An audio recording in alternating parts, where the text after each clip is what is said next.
Oui, alors, bon, alors voilà, il y a une dizaine d'années, j'ai commencé à travailler sur Phèdre. C'était avec Éric Lacascade, parce que j'avais déjà travaillé avec lui, et le Balaton, le théâtre autour d'Electre aussi. Et j'avais écrit une pièce qui s'appelle Meurtre hors champ, qui était un peu née de cette rencontre. Finalement, il a monté le Phèdre de Racine, avec des fragments un peu à l'intérieur de cette pièce que je vais commencer à écrire. Donc j'avais écrit une première version. Et après, j'ai eu envie de continuer cette pièce. Justement, il y avait une insatisfaction aussi. Donc j'ai continué. Et avec Jean-Michel Rabeux, on a fait un stage d'1 mois. Et j'ai continué à travailler. Ça a donné Pauvre folle Phèdre, qui est une pièce. Donc voilà, cette pièce. Et on s'est rencontré avec Karel Prugnot et elle avait envie de monter cette pièce. Et on s'est dit, plutôt que de monter la pièce telle quelle, que j'ai eu envie de retravailler encore pour aller vers une autre forme qui s'appellerait Poupée Charogne. Et on a commencé à en parler, on a commencé à essayer de mettre ça en place. Et on a fait donc au Quartz, on nous a proposé d'en faire une première version. Une première version qui s'appelle Bloody Girl, qu'on a présenté là en novembre 2005 au Quartz. Pour 3 représentations dans le cadre des chantiers contemporains.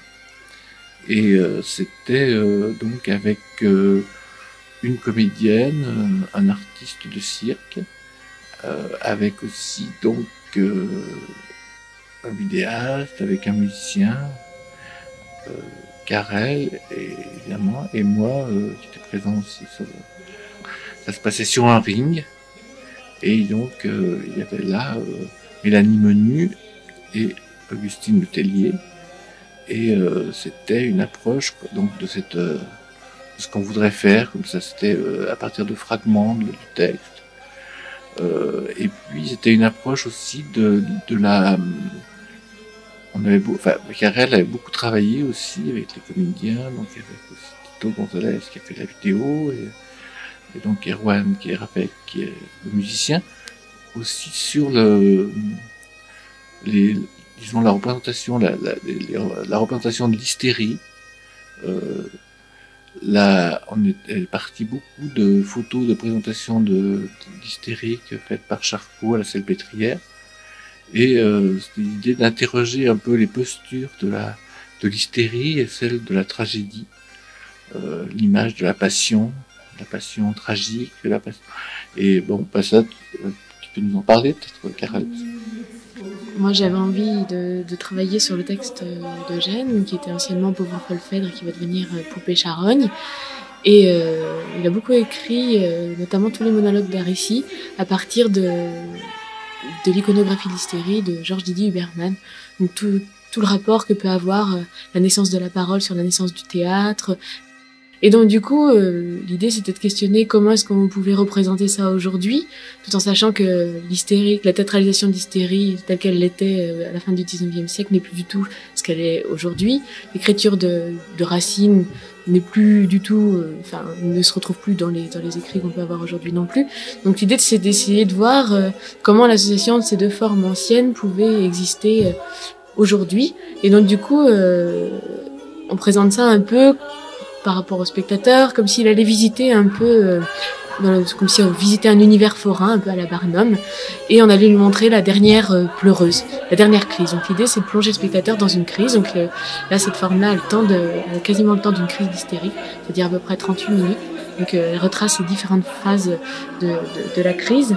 Donc l'idée, ça a été de travailler à la fois sur la solitude d'un personnage qui pourrait être à la fois dans sa chambre d'hôpital, et en même temps de mettre en forme, en fait, de mettre à nu toutes ces images, tous ces fantasmes et tout le combat. Donc c'est vraiment voir l'amour comme un combat. Donc c'est pour ça que ça se passe dans un ring. C'est aussi l'hystérique qui est aussi les périodes de crise se manifestent surtout quand il y a un public, alors que ce soit un psychiatre ou un ami ou un proche, il y a besoin d'un public. Et donc du coup, on a mis le spectateur tout autour du ring, et qui va être témoin un peu de la crise. Donc on met à nu à travers la vidéo tous les fantasmes de la tragédienne, en fait. Donc là, ça se ça se concrétise par Thésée, par les images du héros, donc du héros tragique, donc Thésée, Hippolyte, et en même temps on élargit un petit peu le cercle aussi avec d'autres personnages de la mythologie, et donc ces personnages-là sont aussi incarnés par l'artiste de cirque qui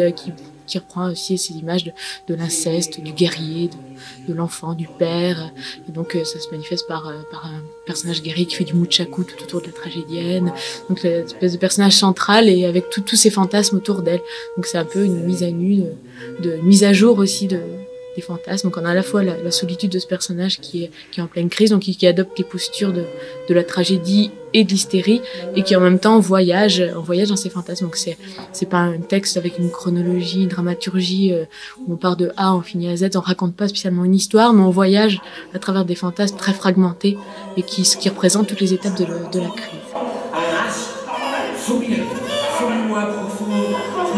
Il emprunte toutes les images, tous les fantasmes que peut avoir la tragédienne et l'hystérique de l'être aimé, en fait. Donc c'est l'aimant qui prend toutes les formes, donc à la fois la figure du guerrier, comme Thésée, du tortionnaire aussi, de l'être qu'elle peut posséder, puis à la fois qu'elle domine et en même temps qui lui échappe toujours, parce que comme disait Lacan, l'hystérique c'est chercher un maître pour mieux le dominer.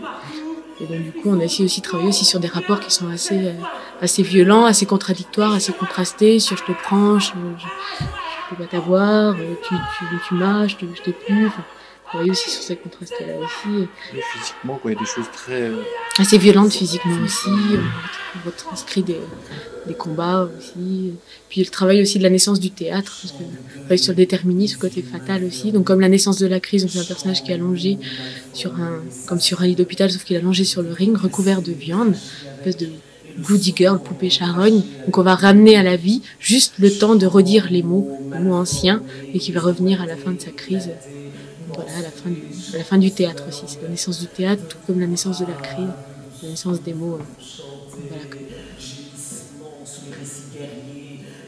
Et l'étape suivante, pour toi, c'est... Tu la vois comment, cette étape suivante? Donc l'étape suivante, ça va être de prolonger la forme déjà qui a été faite à Brest de Bloody Girl. Donc en faire une étape un peu plus conséquente, un peu plus construite. Donc ça restera une forme courte, parce que l'idée c'est vraiment de retranscrire un peu l'état d'une crise. Donc ça ira en gros jusqu'à 45 minutes, 50 minutes. Mais en approfondissant et en travaillant un peu plus, parce que c'était une étape qui a été faite très rapidement. Donc la forme du ring sera peut-être aléatoire et pourra bouger aussi. On va essayer d'avoir d'autres rapports aussi à la vidéo, essayer de plonger aussi le spectateur dans des ambiances qui sont exclusivement de vidéo. Puis après, au fur et à mesure, il va rentrer aussi dans la crise et dans la théâtralité de ça aussi. Donc on va essayer d'approfondir ça.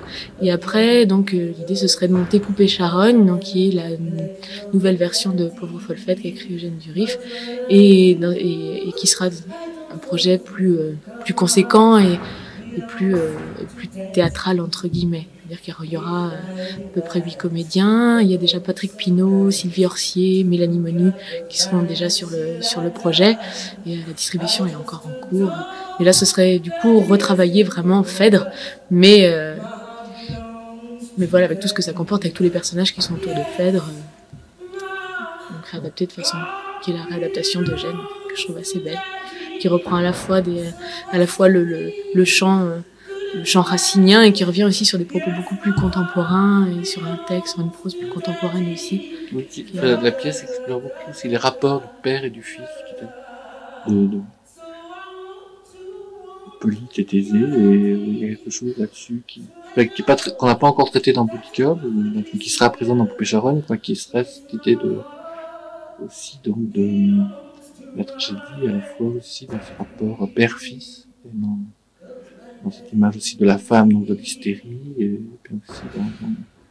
puis aussi avec il y a toute une chose autour d'Aricie, qui est le personnage qui au début de la pièce est en train de recomposer les morceaux, de rassembler comme si elle essayait de retisser le fil d'une histoire à raconter, tout en rassemblant les fragments du corps d'Hippolyte. Donc c'est un peu dans cet espace où elle rassemble ce corps que l'histoire se raconte, se fait. Oui, c'est par ça qu'on a commencé d'ailleurs Woody Girl aussi. C'était un personnage qui est allongé, qui va redire les mots, qui va redire l'histoire incessamment. Une espèce d'histoire à redire qui se redira toujours. De déterminisme.